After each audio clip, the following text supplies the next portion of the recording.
આપણે ધોરણ 5 માં ધોરણ પાઠ્યપુસ્તક ભણીશું લેસન નંબર 4 અદ્રશ્ય મંદિરની સફરે। આજે ડાયરીના મારા પ્રવાસનો રોમાંચક સફરની વાત લખું છું। આજે સવારે અમે બધી સખીઓ વડોદરા શહેરથી ગાડી લઈને પ્રવાસે નીકળી હતી। પ્રભુ શિવની લીલાઓ અપરંપાર છે એવું કહેવાય છે। એવી જ રીતે એમના મંદિર વિશેની લીલાઓ પણ અનેરી છે। આજે અમે સખીઓ પ્રભુ શિવના દર્શન કરવા માટે અદ્રશ્ય મંદિરના પ્રવાસે જવા નીકળ્યા છીએ। જંબુસરથી માત્ર 20 કિલોમીટરના અંતરે છેવાડે આવેલું કોમી એકતાનું ગામ એટલે કાવી કંબોઈ। આ ગામમાં મહાદેવનું અદ્રશ્ય મંદિર આવેલું છે। અહીં આ પાઠમાં પ્રવાસ વર્ણનની વાત કરવામાં આવી છે। સખીઓ જે છે એ સાથે મળીને પ્રવાસ માટે જાય છે અને એ પ્રવાસ માટે અદ્રશ્ય મહાદેવના મંદિરની સફરે જાય છે।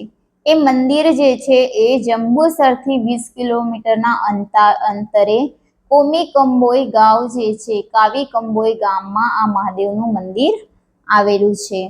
ત્યાં આ સખીઓ જાય છે। ભગવાન શંકરનું આ મંદિર આખા ભારત દેશમાં પ્રખ્યાત છે। આ મંદિર જે છે આખા ભારત દેશમાં પ્રસિદ્ધ છે। આ અદ્રશ્ય મંદિરને સ્તંભેશ્વર મહાદેવના મંદિર તરીકે પણ ઓળખવામાં આવે છે। આ મંદિર ખંભાતના ઉપસાગરમાં અરબી સમુદ્રના કિનારે આવેલું છે અને સૌથી રસપ્રદ બાબત એ છે કે દરિયામાં જ્યારે ઓટ આવે છે ત્યારે જ મંદિર જોઈ શકાય છે। ભરતીના સમયે આખું મંદિર પાણીમાં ડૂબી જતું હોવાથી દેખાતું નથી। ફક્ત દિવસમાં 2 જ વખત આ મંદિરને જોઈ શકાય છે અને એ જ્યારે ભરતી આવે છે ત્યારે એ મંદિર ડૂબી જાય છે અને ઓટ આવે છે ત્યારે જ આ મંદિર જોવા મળે છે। એટલે કે દિવસમાં 2 વખત આ મંદિર ડૂબી જાય છે।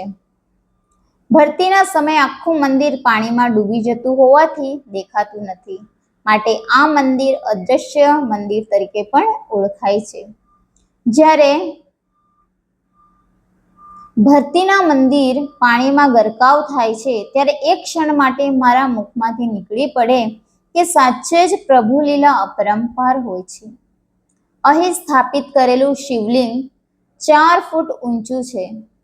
અહીંના પૂજારીએ અમને મંદિરનો ઇતિહાસ જણાવતા કહ્યું કે લગભગ 150 વર્ષ પહેલા આ મંદિર મળી આવ્યું હતું।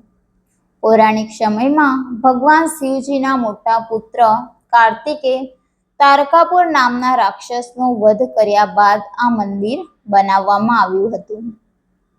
હવે એ સખીઓને મંદિરના પૂજારી જે છે એ મંદિર વિશે માહિતી આપે છે અને કહે છે કે લગભગ 150 વર્ષ જૂનું આ મંદિર છે અને આ મંદિરના અંદર જે શિવલિંગ છે એ 4 ફૂટ ઊંચું શિવલિંગ છે અને પૌરાણિક સમયમાં ભગવાન શિવજીના જે મોટા પુત્ર છે કાર્તિક એને તારકાપુર નામના રાક્ષસનો વધ કર્યો હતો અને આ મંદિર બનાવવામાં આવ્યું હતું।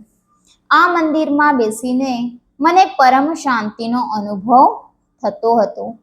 શિવલિંગમાં આંખો બંધ કરીને ધ્યાન કરી રહી હતી ત્યારે અરબી સમુદ્રના મોજા ઉછળી જાણે બોલી રહ્યા હતા, ઓમ નમઃ શિવાય, ઓમ નમઃ શિવાય, હર હર બોલે નમઃ શિવાય। જ્યારે આ મંદિરમાં સખીઓ બેસીને ધ્યાન લગાવી રહી હતા ત્યારે મંદિરના મોજા ઉછળીને શિવલિંગ પર પાણી આવતું હતું અને એ શિવલિંગને ધોઈ રહી હતી એવું એમ લોકોને અહેસાસ થાય છે। ત્યારે એના મનમાં એ આવે છે કે ઓમ નમઃ શિવાય, ઓમ નમઃ શિવાય, હર હર બોલે નમઃ શિવાય। આમ આજનો આ પ્રવાસ વર્ણન મારા માટે જીવનમાં સંસ્મરણીય રહેશે। આ સખીઓ કહે છે કે